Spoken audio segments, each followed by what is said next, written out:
زبان سے مسلمان ہونے کا دعویٰ کرنا اور دل میں اسلام کا انکار کرنا نفاق اعتقادی اور زبان و دل کا یکساں نہ ہونا نفاق عملی کہلاتا ہے۔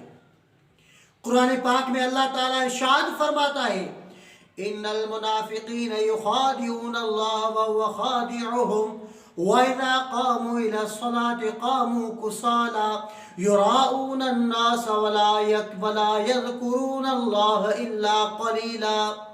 بے شک منافق لوگ اپنے گمان میں اللہ کو فریب دینا چاہتے ہیں اور وہی انہیں غافل کر کے مارے گا، اور جب نماز کو کھڑے ہو ارے جسے لوگوں کو دکھاوا کرتے ہیں اور اللہ کو یاد نہیں کرتے مگر تھوڑا۔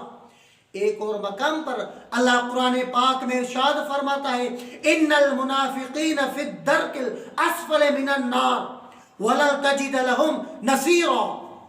بے شک منافق دوزخ کے سب سے نیچے طبقے میں ہیں اور تو ہرگز ان کا کوئی مددگار نہیں پائے گا۔